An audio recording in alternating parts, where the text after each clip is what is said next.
give Egypt for your ransom, and exchange Cushan, Sheba, Seba, Saba, Southern Arabia, Ethiopia for you. Because you are precious in my eyes. Who is precious? Israel, Jacob. Over and over again. Because you're honored and I love you. I give men in exchange for you and peoples in return for you. Do not be afraid, poor mite, puny person. I am with you. And here it is, the prophecy of the return from exile. This does not relate to the Mohegans. It does relate to the Jews in the 5th century BC and thereafter. I will bring your offspring from the east and gather you from the west, and to the north I will say, give them up, and to the south, do not hold them back. Bring back my sons from far away and my daughters from the ends of the earth. Zionism, wrapped up in Isaiah. Why is there a state of Israel today? Why do Jews behave the way they're behaving? They take a little inspiration from Isaiah, not very much. Religious Christians understand this and are very pro-Zionist, more than most Jews you meet, because they read their Isaiah and they know what's in it. And they read this passage and they know what he's saying. And they're not going to defer to any modern Muslim movement who has other ideas if they can help it, because they're Bible lovers. Not that they're right or wrong. I'm not saying they're right or wrong. I'm saying that's their mindset.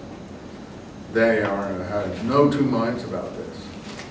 And if you've been to Christian churches like this, and some of you I'm sure have, you'll know. Just go down to Maranatha Church and you'll hear it. You know, Chuck Smith and all those sort of preachers down there. You'll hear it. Without a doubt.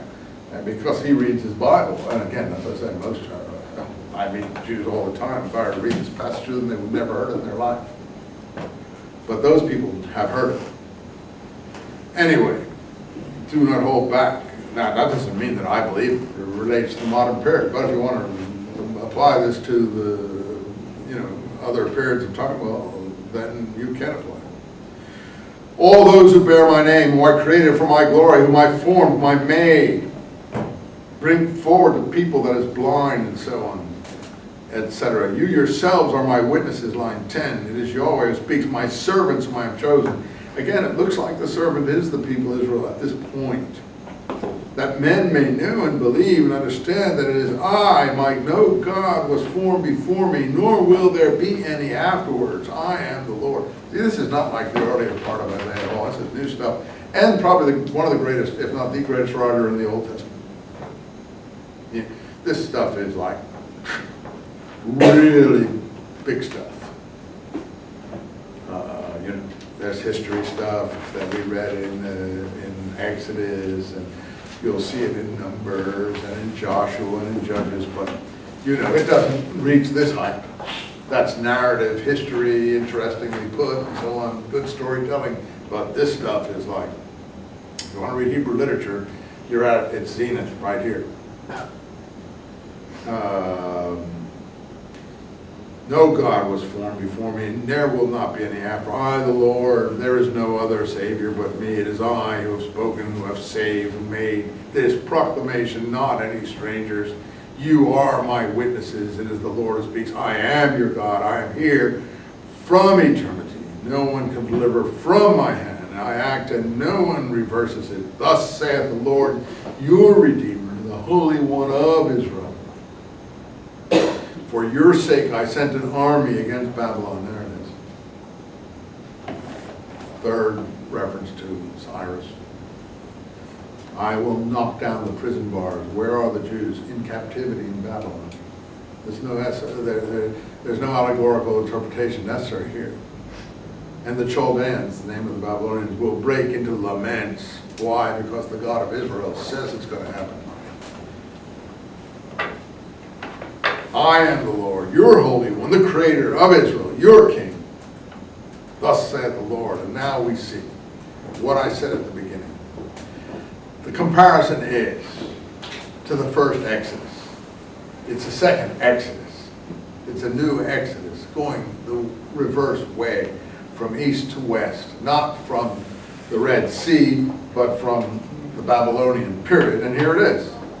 Thus saith the Lord, who made a way through the sea. When did he make a way through the sea? In the book of Exodus. A path in the great waters. That's the path in the wilderness that's being made now. A second path. That's what's going to comfort the people. Who put chariots and horses in the field and a powerful army which lay there never to rise again. What happened to the Egyptian army? I don't know if it really happened, but he's drawing on the Exodus material. It was destroyed by the will of the Lord, snuffed out, put out like a wick. No need to recall the past. I don't need to recall the past. We don't need to talk back then. We know what happened then. No need to think about what was done back then. See, I'm doing a new deed. Prophet speaking into the Lord's mouth. Even now, it comes to light.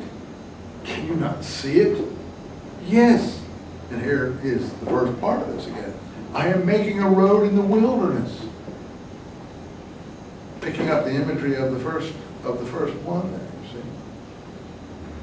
Doesn't matter what your translation is. There's no way getting around these passages. Paths in the wild. The wild beasts will hold back, jackals, ostriches, because I'm putting water there too, etc. To give my chosen people drink. The people that I have formed for myself will sing my praises. Because this is what? Because Jacob, you didn't invoke me. You were not troubled, Israel. You brought sheep, holocausts. You didn't bring these things. You didn't honor me. This God, by the way, is not like Amos and Hosea. He likes the sacrifices, whereas Amos and Hosea said, don't bring it. You know, you didn't do these things. Okay. I understand. I will blot out. I will forget everything. 25. I will not remember what you did back then. Constant conversation with them.